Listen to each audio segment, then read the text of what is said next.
నమస్కారం. కళ్యాణ వైభోగం కార్యక్రమానికి స్వాగతం. 7 అడుగుల బంధం 7 జన్మల అనుబంధం అంటారు. గత 17 సంవత్సరాలుగా ఎన్నో జంటలను ఏకం చేసిన ఘనత శ్రీ మ్యాట్రిమోనీకే దక్కుతుంది. ఈ కళ్యాణ వైభోగం కార్యక్రమం ద్వారా మీరు సందేహాలను నివృత్తి చేసుకోవాలంటే శ్రీమతి జొన్నలగడ్డ జ్యోతి గారిని అడిగి తెలుసుకుందాం. మీరు కింద స్క్రోల్ అవుతున్న నెంబర్లకి కాల్ చేసి వివాహపరమైన విషయాన్ని మీరు తెలుసుకోవచ్చు. నమస్తే జ్యోతి గారు. నమస్కారం. జ్యోతి గారు, ముందుగా భారత్ టుడే కార్యక్రమానికి స్వాగతం అండి. మీ సేవా కార్యక్రమాల గురించి తెలియజేయండి. తప్పకుండానమ్మా. రేపు 30వ తారీఖున మనం సామూహికంగా కాత్యాయని వ్రతాలు నిర్వహిస్తున్నాము. ఈ కాత్యాయని వ్రతాలు చేసుకున్నంత మాత్రాన వధూవరులకి వివాహం అనేది త్వరగా అవుతుంది. అంటే ఎవరికైతే వివాహం ఆలస్యం అవుతుంది అనుకుంటున్నారో వాళ్ళందరూ కూడా ఈ కాత్యాయని వ్రతం చేసుకున్నంత మాత్రాన వివాహ యోగ్యతని త్వరగా పొందుతారు. అలాగే దాంపత్య జీవితంలో కూడా ఏవైనా ఒడిదుడుకులు ఉంటే కనుక అవన్నీ కూడా తొలగిపోతాయి. అంటే ముందు రాబోయే జీవితంలో. కాబట్టి ఈ వ్రతాన్ని త్రికరణ శుద్ధిగా చేసుకుంటే కనుక అంత చక్కటి ఫలితాలు ఉంటాయి. మన జ్యోతి మ్యాట్రిమోనీలో రిజిస్టర్ చేసిన వాళ్ళు, అలాగే హిందూ వెడ్లాక్లో రిజిస్టర్ చేసిన వాళ్ళు, అలాగే అసలు రిజిస్టర్ చేయని వాళ్ళు కూడా ఈ యొక్క కాత్యాయని వ్రతాన్ని చేసుకోవచ్చమ్మా. ఆసక్తి ఉన్నటువంటి వారు స్క్రీన్ పైన ఉన్నటువంటి మన కార్యాలయం నెంబర్లకి ఫోన్ చేసి వివరాలు తెలుసుకోవచ్చు. అలాగే మనము కార్తీక మాసంలో వచ్చేటటువంటి పౌర్ణమి తిథి రోజున లక్షవర్తి నోము నిర్వహిస్తున్నామమ్మ. ఈ లక్షవర్తి నోము ప్రతి స్త్రీ కూడా ఆచరించాల్సినటువంటి వ్రతము. ముఖ్యంగా ఇది రజోదోషం పోగొట్టుకోవడానికి చేస్తాం కాబట్టి 55 సంవత్సరాలు పైబడినటువంటి స్త్రీలు, అలాగే ఇతరత్ర ఆరోగ్య కారణాల చేత గర్భవ్రతాన్ని ఆచరించవచ్చు. అలాగే మనం దైనందిక జీవితంలో ఎన్నో తప్పులు చేస్తూ ఉంటాం. భర్తని సూటిపోటి మాటలు అనడం ఏంటి, అలాగే భర్త భోజనం చేయకుండా భార్య భోజనం చేయటం ఏంటి, ఇవన్నీ మనకి చెప్తే ఏమనిపిస్తుంది, ఇవన్నీ చేయకూడదు అంటే ఆ సింగినదని జీలకర్ర, ఇప్పుడు కాలం మారిపోయింది అంటూ మనల్ని మనం సమర్థించుకుంటాం. కానీ మనకి శాస్త్రం ఏం చెప్తుందంటే ఇవన్నీ కూడా దోషాలుగా పరిగణలోనికి తీసుకుంటుంది. కాబట్టి ఈ దోషాలన్నీ కూడా ఏదో ఒక సందర్భంలో అందరం చేసేటటువంటి వారమే. కాబట్టి మరి శాస్త్రం కూడా ఏంటి, దానికి ప్రత్యామ్నాయం కూడా చూపిస్తుంది. నువ్వు తప్పు చేసావు కాబట్టి దానికి ఫలితాన్ని అనుభవించు అని చెప్పదు, దానికి తగినటువంటి తరుణోపాయాన్ని కూడా చూపిస్తుంది. ఈ దోషాలన్నిటికీ కూడా ప్రాయశ్చిత్తంగా మనము ఈ లక్షవర్తి నోము చేసుకుంటాం. కాబట్టి ప్రతి స్త్రీ కూడా ఈ వ్రతాన్ని ఆచరించాలమ్మా. ఈ ఆసక్తి ఎవరికైతే ఉందో, పైగా కార్తీక మాసం అనేసరికి చాలా ప్రాశస్త్యం ఉన్నటువంటి మాసం కార్తీక మాసం అనగానే. పైగా మనం ఈ వ్రతాన్ని ఇక్కడ ప్రసిద్ధ పుణ్యక్షేత్రమైనటువంటి అన్నవరంలో నిర్వహిస్తున్నాము. కాబట్టి ఆసక్తి ఉన్నటువంటి వారు స్క్రీన్ పైన ఉన్నటువంటి మన కార్యాలయం నెంబర్లకి ఫోన్ చేసి వివరాలు తెలుసుకోవచ్చు. ముఖ్యంగా ఇప్పుడు మనం నేటి సమాజంలో చూసినట్లయితే ప్రతి ఒక్కరూ కూడా వారి అమ్మాయిని ఒక సాఫ్ట్వేర్ ఇంజనీర్కి ఇవ్వడానికి, లేకపోతే ఏదైనా గెజిటెడ్ ర్యాంక్లో ఉన్నటువంటి ఆఫీసర్స్కి ఇవ్వడానికి అలా ఆలోచిస్తున్నారే. కానీ అయ్యో మనం సనాతన ధర్మాన్ని మనం కాపాడుకుందాము, మన సనాతన ధర్మాన్ని కాపాడుకోవడానికి మన అమ్మాయిని మన పురోహితులకు కానీ అర్చకులకు కానీ ఇద్దాము అని ఏ తల్లి తండ్రి కూడా ఆలోచించట్లేదు. ఆఖరికి పౌరోహిత్యం వారి వృత్తిగా ఉన్నటువంటి వారైనా కూడా ఆలోచించట్లేదు. దీన్ని దృష్టిలో ఉంచుకొని ఎవరైతే పురోహితులకి అర్చకులకి ఘనాపాటిలకి వారి అమ్మాయిని ఇద్దామని అనుకుంటున్నారో వారందరికీ కూడా మన జ్యోతి మ్యాట్రిమోనీ వారికి ఉచితంగా సేవలు అందజేస్తుందమ్మా. ఆసక్తి ఉన్నటువంటి వారు స్క్రీన్ పైన ఉన్నటువంటి మన కార్యాలయం నెంబర్లకి ఫోన్ చేసి అమ్మాయికి సంబంధించినటువంటి వివరాలు ఇస్తే కనుక మన దగ్గర చాలా మంది ఉన్నారు, వారికి సంబంధించినటువంటి వివరాలు వారికి తెలియజేస్తాం. ఓకే అండి, కాలర్ రెడీగా ఉన్నారు, కాల్ తీసుకుందాం. నమస్తే కుసుమ కుమారి గారు. నమస్తే అండి. చెప్పండి, వివాహం కోసం ఎవరున్నారు మీ దగ్గర? పాప ఉందండి, మా చెల్లి గారు బాగుండారండి. ఓకే అండి, జ్యోతి గారు ఉన్నారు, మాట్లాడండి. అమ్మ ముందుగా మీ పాప గురించి చెప్పండి. మీ అమ్మాయి పేరమ్మా? సెకండ్ మ్యారేజ్ అండి మా పాపకి. Second marriage. పేరు చెప్పండి అమ్మా. రాధారాణి అండి. పుట్టిన తేదీ అమ్మా? 81 అండి. 9/2/81. 81. మీరు ఏ కులానికి చెందిన వారమ్మా? అమ్మ అండి. ఏం చదువుకుందండి మీ అమ్మాయి? MBA చేసిందండి, ఫార్మాలో చేస్తుంది. ఉద్యోగం ఏమైనా చేస్తున్నారమ్మా? చేస్తుందండి, ఫార్మాలో చేస్తుందండి, GM-గా. ఆదాయం ఎంత ఉందమ్మా? ఆదాయం అంటే ఇప్పుడు 4 లక్షల వరకు ఉంటుంది సంవత్సరానికి. మీ కాబోయే అల్లుడు ఎలా ఉండాలని మీరు అనుకుంటున్నారు? ఏమో కొద్దిగా మంచిగా, అది కొద్దిగా ఏజ్ కాకుండా కొంచెం సరిపోని ఏజ్ ఉంది అని అడుగుతుంది పాప. సరే అమ్మా, అంటే ఇప్పుడు మీకు ఉద్యోగస్తునే చూస్తున్నారా, వ్యాపారస్తులైనా పర్లేదా? ఉద్యోగస్తులనే చూస్తున్నాం. సరే, అంటే ఇప్పుడు మీకు సెకండ్ మ్యారేజ్ అబ్బాయిలనే కదా చూసేది? అవునమ్మా. మీరు ఏం చేస్తారంటే మీ అమ్మాయికి సంబంధించినటువంటి పూర్తి వివరాలు అందచేయండి. అలాగే మీ చెల్లెలి గారు అబ్బాయి ఉన్నారన్నారు, అబ్బాయి పేరమ్మా? అబ్బాయి పేరు ఉదయ్ కుమార్ అండి. పుట్టిన తేదీ అమ్మా? పుట్టిన తేదీ, వయసు చెప్పండి సుమారుగా. 30 సంవత్సరాలండి. 30 సంవత్సరాలు. అబ్బాయి ఏం చదువుకున్నారమ్మా? అబ్బాయి ఈసీ చేశాడండి, అదే సాఫ్ట్వేర్ ఎంబీఏ చేశాడండి. ఉద్యోగం ఏమైనా చేస్తున్నారా? చేస్తున్నాడండి. ఎక్కడ చేస్తారు? మార్కెటింగ్ హైదరాబాద్ లోనే చేస్తున్నాడు. ఎంత ఆదాయం ఉంటుందమ్మా అబ్బాయికి సుమారుగా? 5 లక్షలండి సంవత్సరానికి. అంటే వాళ్ళు ఎలా ఉండాలనుకుంటున్నారు అమ్మాయి, వాళ్ళ కాబోయే అమ్మాయి? చదువుకొని కాస్త మంచిగా పర్లేదండి. సరే అమ్మా, మీరు ఏం చేస్తారంటే ఇద్దరికి సంబంధించినటువంటి వివరాలని స్క్రీన్ పైన ఉన్నటువంటి మా కార్యాలయం నెంబర్లకి అందజేయండి. మా హిందూ వెడ్లాక్ ద్వారా మీకు తగిన సేవలు అందజేస్తాము. అలాగే ప్యాకేజెస్ గురించి కూడా తెలియజేయండి అమ్మా. తప్పకుండానమ్మా, మన జ్యోతి మ్యాట్రిమోనీలో ఉండొచ్చు, హిందూ వెడ్లాక్లో ఉండొచ్చు, అనేక రకాలైనటువంటి ప్యాకేజెస్ ఉన్నాయమ్మా. ముఖ్యంగా 3 నెలలకు సంబంధించి ఒక రకమైనటువంటి ప్యాకేజ్, అలాగే 6 నెలలకు సంబంధించి ఒక రకమైనటువంటి ప్యాకేజ్, సంవత్సరానికి సంబంధించి ఒక రకమైనటువంటి ప్యాకేజ్. వీటితో పాటుగా ఇన్స్టెంట్ మ్యారేజెస్ చాలా మంది ఎక్కువగా ఆదరిస్తుంది ఈ ఇన్స్టెంట్ మ్యారేజెస్కి. ఎందుకంటే ఎవరికి కూడా సమయం ఉండట్లేదు, ఎలా మాట్లాడాలో తెలియదు, ఎలా మాట్లాడాలో ఎందుకు తెలియట్లేదు. అసలు ఉమ్మడి కుటుంబాలు అన్నవే ఉండకుండా పోతున్నాయి. ఉమ్మడి కుటుంబాలు ఉంటే పెద్దవాళ్ళు ఇలా మాట్లాడాలి సంబంధానికి అని పెద్దవాళ్ళు సహాయం చేస్తారు. కానీ ఇప్పటి కాలంలో మనం చూసినట్టయితే ప్రతి ఒక్కళ్ళు కూడా గుట్టు అనమాట. వాళ్ళు అమ్మాయికి కానీ అబ్బాయికి కానీ పెళ్లి సంబంధాలు చూస్తున్నటువంటి విషయం కూడా ఎవరికీ తెలియకూడదు, పెద్దవాళ్ళకి తెలియకూడదు, వాళ్ళ అన్నదమ్ములకి తెలియకూడదు. కాబట్టి ఇలా గుట్టుగా ఉండేసరికి ఏంటి, వాళ్ళకి ఏం మాట్లాడాలో ఎలా మాట్లాడాలో తెలీదు. మూడో వ్యక్తి యొక్క సహాయం తీసుకోవాల్సి వస్తుంది. కాబట్టి ఇవన్నీ దృష్టిలో ఉంచుకొని నేటి సమాజంలో ఉన్నటువంటి పరిస్థితుల్ని చూసి వారికి పాపం త్వరగా వివాహం కావాలంటే మరి వారికి వివాహానికి ఎలా మాట్లాడాలి అన్నది తెలియదు. కాబట్టి పూర్తి మధ్యవర్తిత్వపు బాధ్యతలన్నీ కూడా మేమే స్వీకరించి ఇటు అబ్బాయికి అయి ఉండొచ్చు, అమ్మాయికి అయి ఉండొచ్చు, త్వరగా వివాహం కుదరడానికి ప్రయత్నం చేస్తాము. త్వరగా వివాహం కుదరడానికి మేము ప్రయత్నం చేస్తామని ఇన్స్టెంట్ మ్యారేజెస్ ప్యాకేజ్ పెట్టామే. కానివ్వండి, ఇప్పుడు అమ్మాయిలు మన దగ్గర ఇన్స్టెంట్ కోసం రిజిస్టర్ చేసిన వాళ్ళు కొన్ని వేల మంది ఉన్నారు, అలాగే అబ్బాయిలు కూడా అలాగే ఉన్నారు. అలా ఇన్స్టెంట్ మ్యారేజ్ కోసం రిజిస్టర్ చేసినటువంటి వాళ్ళు కూడా ఏదో మా బాధ్యత పక్క వాళ్ళ కళ్ళు తుడవడానికి, అయ్యో నలుగురికి చెప్పడానికి, మేము జ్యోతి మ్యాట్రిమోనీలో రిజిస్టర్ చేసామండి మా అమ్మాయికి ఇన్స్టెంట్ గురించి అని వాళ్ళు సంబంధాలు మాట్లాడకపోగా, అసలు జ్యోతి మ్యాట్రిమోనీ వాళ్ళు ఏం సంబంధాలు చెప్పట్లేదండి అని అంటే వాళ్ళ పైన తప్పు లేకుండా పక్క వాళ్ళ మీద చెప్పుకోవటం. అలాగే మనం ఎన్ని సంబంధాలు చెప్పినప్పటికీ కూడా ఆ సంబంధాల గురించి రెస్పాన్స్ లేకపోవటం. రెస్పాన్స్ అనేది తప్పకుండా ఉండాలి. ఎందుకంటే ఒక సంబంధం మీకు చెప్తున్నారు అంటే మీకు నచ్చిందా నచ్చలేదా ఏదో ఒకటి తెలియచేయాలి. అంతేకాని అసలు చూసి చూడగానే మాకు జాబ్ నచ్చలేదనో, లేకపోతే హైట్ నచ్చలేదనో, ఒక జీతం నచ్చలేదనో ఒక సంబంధాన్ని తీసేస్తే ఇటు అబ్బాయి వాళ్ళు అయ్యుండొచ్చు, అమ్మాయి వాళ్ళు అయ్యుండొచ్చు. అలా కాకుండా ఒక వివాహం అంటేనే ప్రతి దానిలో కూడా సర్దుకుపోవాలి. అడ్జస్ట్మెంట్, అండర్స్టాండింగ్ ఉంటే కానీ వివాహాలు అనేవి కుదరదు. ఎక్కడో అక్కడ మనం కాంప్రమైజ్ కావాల్సిందే. ఎవరు కోరుకున్నటువంటి జీవిత భాగస్వామి వారికి దొరకదు. అది ప్రతి ఒక్కరూ కూడా గుర్తుంచుకోవాల్సింది. మనకి పెళ్లికి ముందు అబ్బాయిలు అమ్మాయిలు ఇద్దరు కూడా ఎన్నో రకాలైనటువంటి ఆలోచనలు ఉంటాయి. అబ్బాయిలు నాకు రాకుమారి కావాలని కోరుకుంటారు, అమ్మాయిలు కూడా రాకుమారుడు కావాలని కోరుకుంటారు. కానీ అది ఒక సినిమాలకే పరిమితం, మనం ఊహల్లో తేలిపోవడానికి మటుకే పరిమితం. కానీ జీవితంలో అన్వయించుకోవడానికి వచ్చేసరికి ప్రతి ఒక్కరూ కూడా కాంప్రమైజ్ అవ్వాల్సిందే. కాంప్రమైజ్ అయితేనే త్వరగా వివాహాలు అయితే. వివాహాలు ఏ వయసుకి జరగాల్సినవి ఆ వయసులో జరిగితేనే మనం సమాజంలో జరిగేటటువంటి అనేక తప్పులకి మనము పులి స్టాప్ పెట్టచ్చు. కాబట్టి వివాహం చేయడానికి వాళ్ళు రిజిస్టర్ చేసుకున్నటువంటి వాళ్ళు ప్రతి చిన్న సాకు చెప్పి ఆ సంబంధాన్ని కొట్టిపారేయకుండా వాళ్ళు కూడా తొందరగా మాట్లాడడానికి ప్రయత్నించాలి. ఇప్పుడు మన దగ్గర ఇన్స్టెంట్ మ్యారేజెస్ కట్టినటువంటి అబ్బాయిలు చాలా మంది ఉంటారు. 70 బోర్న్, 71, 73, 79 వరకు. ఈ 79 వరకు ఉన్నటువంటి అబ్బాయిలకి అరే మన దగ్గర రిజిస్టర్డ్ సంబంధాలు లేవు, అన్రిజిస్టర్డ్వి మన దగ్గర రోజు ప్రొఫైల్స్ వస్తూ ఉంటాయి కదా, ఇలా ఈ ప్రొఫైల్స్ చూసైనా మనం సంబంధాలు చెప్తామని వారికి ఫ్రీగా అమ్మాయిల తల్లిదండ్రులకు మనం సంబంధాలు చెప్తున్నప్పటికీ కూడా మీరు ఈ సంబంధం చెప్పారేంటండి మాకు నచ్చలేదు, లేకపోతే ఇది కాదు ఇంకోసారి మళ్ళీ ఫోన్ చేయండి. అసలు కృతజ్ఞత అన్నది మనుషులకి ఆలోచన విధానంలో మార్పు ఎంతగా వచ్చిందంటే, అయ్యో వాళ్ళు ఒక్క పైసా కట్టకుండా మనం సంబంధం చెప్తున్నామే.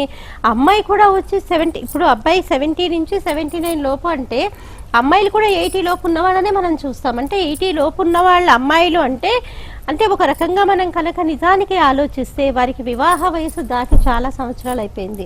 మరి వివాహ వయసు దాటి చాలా సంవత్సరాలు అయిపోయింది, వారు జీవితాన్ని ఆనందంగా అనుభవించేటటువంటి సమయం కూడా ఒక రకంగా చాలా సమయం వృధా అయిపోయింది.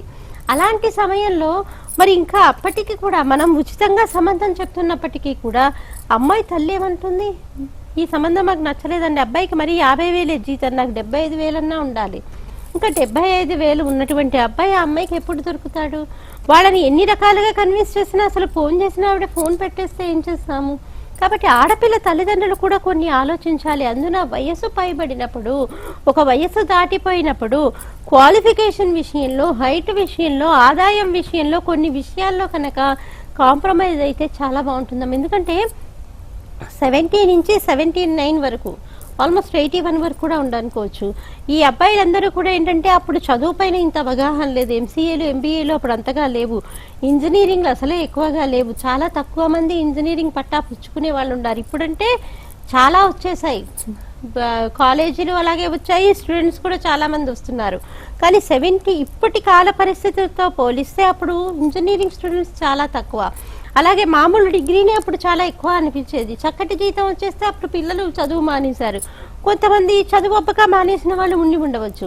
అలా అని అసలు ఇంకా మేము డిగ్రీ చదివిన అబ్బాయిని చేసుకోమంటే ఆదాయం చక్కగా ఉంది కదా. ఆదాయం చక్కగా ఉన్నప్పుడు మీ అమ్మాయిని ఇవ్వడానికి ఏంటి?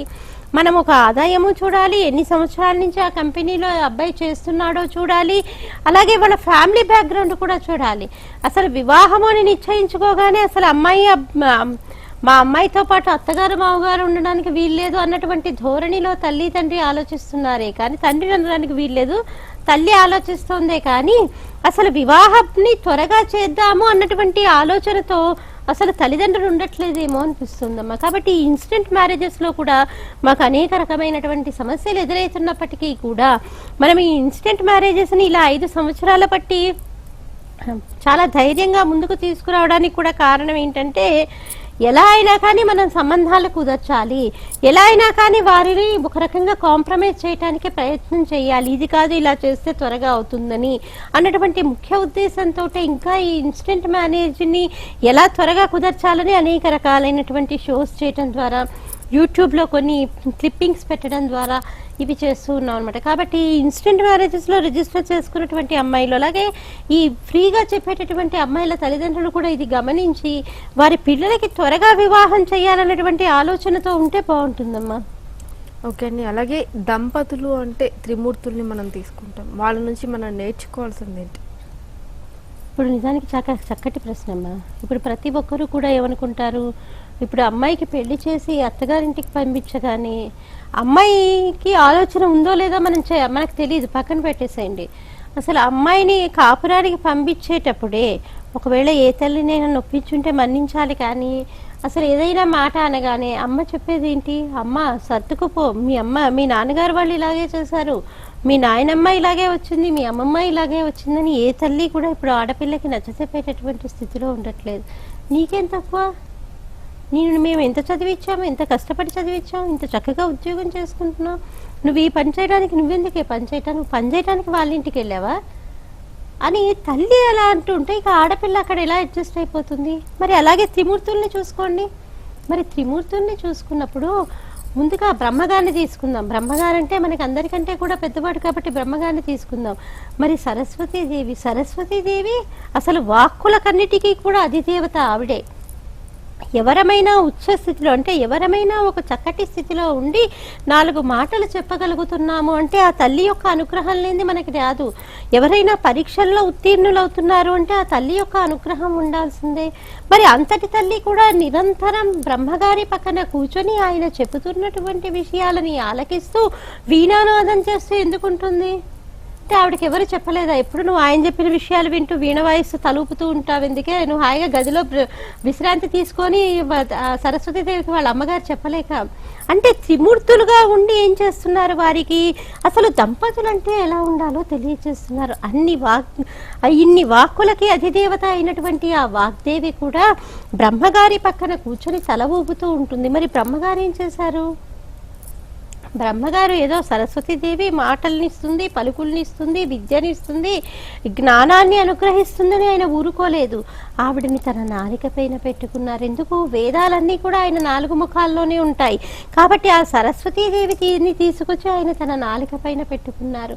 ఎందుకు? భార్యాస్థానం యొక్క విలువ తెలిసినటువంటి వాడు కాబట్టి ఆ భార్యని తన నాలిక పైన పెట్టుకున్నాడు. ఎప్పుడైతే వాగ్దేవి ఆయన నాలిక పైన ఉంటుందో ఆయన ఎప్పుడూ కూడా వేదాలనే వల్లిస్తాడు కానీ అనుచితమైనటువంటి మాటలను ఆయన మాట్లాడలేడు. కాబట్టి ఎప్పుడూ ఆయన యొక్క వాక్కులు, ఆయన సృష్టికర్త కాబట్టి అందరికంటే పెద్దవాడు కాబట్టి మాటతోటే గౌరవం, మనకి మాటతోటే అన్ని మనల్ని వస్తాయి కాబట్టి ఆయన తన యొక్క భార్యని తన నాలిక పైనే పెట్టుకున్నాడు. కాలర్ ఉన్నారండి, కాల్ తీసుకుందాం. నమస్తే పవన్ కుమార్ గారు. నమస్తే మేడం. చెప్పండి, వివాహం గురించి ఎవరున్నారు మీ దగ్గర? మేడం మా బ్రదర్ కి 26 years మేడం. మా బ్రదర్ కి మ్యాచెస్ చూస్తున్నారు. మూడు పెళ్లి చూపులు చూసి వచ్చాము కానీ జాతకాలు కుదరలేదు, మ్యాచ్ అవ్వలేదు. ఓకే అండి, జ్యోతి గారు ఉన్నారు, మాట్లాడండి. Hello hello madam. నమస్తే మేడం. నమస్కారం అమ్మా, చెప్పండి. మా బ్రదర్ గురించి పేరమ్మా, పూర్తి పేరు చెప్పు. నా పేరు పవన్ కుమార్ మేడం. మా బ్రదర్ పేరు వచ్చేసి బ్రదర్ అంటే అన్నయ్య తమ్ముడికే చూస్తుంది ఇప్పుడు? అన్నయ్య మేడం. అన్నయ్య పేరమ్మా? అన్నయ్య పేరు వచ్చేసి అన్నయ్య పేరు కూడా ప్రవీణ్ వర్మ అండి. పుట్టిన తేదీ అండి? 6వ తారీఖు 2వ నెల 1991. మీరు ఏ కులానికి చెందినవారు? మేము కాపులండి. ఏం చదువుకున్నారు మీ అన్నయ్య? మా బ్రదర్ ఇంటర్ ఫెయిల్ అయ్యారండి. ఇక్కడ విజయవాడ సిరీస్ లో జాబ్ చేస్తారు. ఏదైనా అంటే ఎంత ఆదాయం ఉంటుందమ్మా? ఏంటండి ఆదాయం ఎంత ఉంటుంది అని అడుగుతున్నారు. జీతం ఎంత ఉంది? ఇన్కమ్ దీంట్లో 8 years నుంచి చేస్తున్నారండి. సిరీస్ లో 12,000 శాలరీ వస్తుంది. ఓన్ గా 2 ఇళ్ళు ఉన్నాయండి మాకు. 25,000 రెంట్స్ వస్తాయి. సరే అండి, అంటే మీకు కాబోయే వదిన గారు ఎలా ఉండాలని మీరు అనుకుంటున్నారు? అంటే మీ ఇంట్లో వాళ్ళు అనుకుంటున్నారు? మా వదిన గారు మా అన్నయ్య చాలా సన్నగా ఉంటారండి. మా అన్నయ్య కూడా ఫెయిర్ కలర్ గానే ఉంటారు, వైట్. ఓకే. మా అన్నయ్య చదువుకోలేదు. మా వదినైనా చదువుకున్న అమ్మాయి రావాలి, కట్నం తక్కువైనా అని. ఓకే, మనం ఏం చేస్తామంటే మీ అన్నయ్య గారికి సంబంధించినటువంటి పూర్తి వివరాలని స్క్రీన్ పైన ఉన్నటువంటి మా కార్యాలయ నెంబర్లకి అందచేయండి. మా హిందూ వెడ్లాక్ తరఫున మీకు తగిన సేవలు అందజేస్తాం. అలాగే మరొక కాలర్ ఉన్నారండి శ్రీకాకుళం నుంచి. నమస్తే సాయిరామ్ కృష్ణ గారు. నమస్తే మేడం. చెప్పండి, వివాహం గురించి ఎవరున్నారు మీ దగ్గర? మేడం చెప్పండి, మీరు వివాహం గురించి ఎవరున్నారు? మా బ్రదర్ మేడం. మీ బ్రదర్ గురించి, వివాహం గురించి తెలుసుకోవడానికి ఫోన్ చేశారా? ఓకే అండి, జ్యోతి గారు ఉన్నారు, మాట్లాడండి. Hello madam. నమస్తే మేడం. నమస్కారం అండి, చెప్పండి. మీ బ్రదర్ అంటే అన్నయ్య తమ్ముడా అండి? అన్నయ్య అండి. అన్నయ్య. మీ అన్నయ్య గారి పూర్తి పేరండి? ఉప్పులూరు పల్లం రాజు. పుట్టిన తేదీ అండి? August 15th 82. మీరు ఏ కులానికి చెందిన వారండి? బ్రాహ్మణ్స్ మేడం. ఏ శాఖ? ఆర్వల్లియాలో. గోత్రం అమ్మా?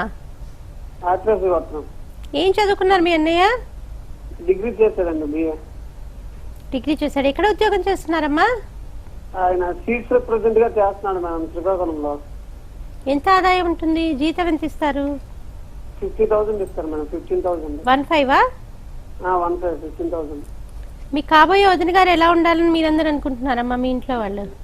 ఎలాగే ఉండక్కర్లేదు మేడం. అమ్మాయి మంచిదైనా చాలు. ఇప్పుడు కట్నం లేకపోయినా పర్వాలేదు. ఓకే అమ్మా. ఓన్లీ పెళ్లి చేసి పంపిస్తే అది చాలు తనకి. మాకు అది చాలు, ఇంకేం అవసరం లేదు. ఓకే అండి, మీరేం చేస్తారంటే మీ అన్నయ్య గారికి సంబంధించినటువంటి పూర్తి వివరాలని స్క్రీన్ పైన ఉన్నటువంటి మా కార్యాలయ నెంబర్లకు అందచేయండి. మా జ్యోతి మ్యాట్రిమోనీ ద్వారా మీకు తగిన సేవలు అందజేస్తాం. అలాగే అమ్మ, మీరు త్రిమూర్తుల గురించి చెప్తూ ఉన్నారు. అందుకని బ్రహ్మగారు తన భార్య అయినటువంటి సరస్వతీదేవిని తన నాలికపై పెట్టుకున్నాడు. తన నాలికపై పెట్టుకుని నిత్యము కూడా భార్యా స్థానాన్ని చూసుకుని గర్వపడుతూ ఉంటాడు. ఎందుకు? అమ్మో, నా భార్య వాగ్దేవతి ఆవిడ అని ఆయన చూసి గర్వపడుతూ ఉంటాడు. మరి విష్ణుమూర్తో, మరి లక్ష్మీదేవి సర్వ సంపదలకి కూడా ఆవిడ అధిదేవత. అసలు ఆవిడ లేని మనకి చంటి పిల్లాడి దగ్గర నుంచి కూడా ప్రతినిత్యము వాళ్ళకి ఒక 50 పైసలు, ఇప్పుడు 50 పైసలకి ఏం రావట్లేదు అనుకోండి, ఒక 5 రూపాయలు ఇస్తే కానీ మా పిల్లలు 5 స్టార్ చాక్లెట్ తెచ్చుకోవాలి అంటే మరి డబ్బులు అంటే లక్ష్మీదేవినే కదా. అంటే చంటి పిల్లల నుంచి అలాగే ముసలి వాళ్ళ వరకు కూడా ఆ లక్ష్మీదేవి ఎంతో అవసరం. మరి ఆ మహావిష్ణువు దగ్గర కూర్చొని ఎప్పుడూ కూడా ఆవిడ కాళ్ళొచ్చుతూ ఉంటుంది. మరి ఆయన ఏమన్నా ఆదేశం చేశాడా, నువ్వు ఎప్పుడు నా కాళ్ళ దగ్గరే పడి ఉండని? కానీ ఆవిడికి తన భార్యాస్థానం యొక్క విలువ తెలుసు, భర్త యొక్క విలువ తెలుసు కాబట్టి ఆయన పాదాల చెంత కూర్చొని ఆవిడ ఎప్పుడూ కూడా పాదాలు ఒత్తుతూ ఉంటుంది. నువ్వు పాదాలు ఒత్తుతున్నావు కాబట్టి నువ్వు అక్కడే పడుండని విష్ణుమూర్తి అన్నాడా? లేదే. ఆవిడ ఎప్పుడూ కూడా నిరంతరం ఆయన పాదాలు ఒత్తుతూ ఉండేసరికి ఇన్ని సంపదలకి అధిదేవత అయినటువంటి నా భార్య కూడా ఎప్పుడూ నా పాదాలు ఒత్తుతూ నా పాదాల చెంతే ఉండి పాతివ్రత్య ధర్మాలన్నిటినీ పాటిస్తూ ఉంటుందని ఆయన ఏం చేశాడు, ఆవిడని తీసుకొచ్చి తన హృదయంలో పదిలపరుచుకున్నాడంటే త్రిమూర్తులు వారి భార్యాస్థానానికి ఎంత విలువ ఇచ్చారో ఒక అమ్మాయిలు కాదు అబ్బాయిలు కూడా నేర్చుకోవాలి. భార్యాస్థానం ఎంత విలువైనది, భార్యని మనం ఎంత పదిలంగా చూసుకోవాలి. ఒకసారి ఆ భార్యాస్థానం కనుక చేజారిపోతే ఇక మనకి పుణ్యాన్ని సముపార్జించేటటువంటి అవకాశం లేదు.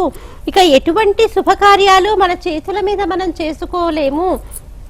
కడుపున పుట్టినటువంటి కూతురి అయినా కన్యాదానం చేయలేడు, భార్యాస్థానం లేకపోతే ఎవరో వేరే వాళ్ళు చేయాల్సిందే.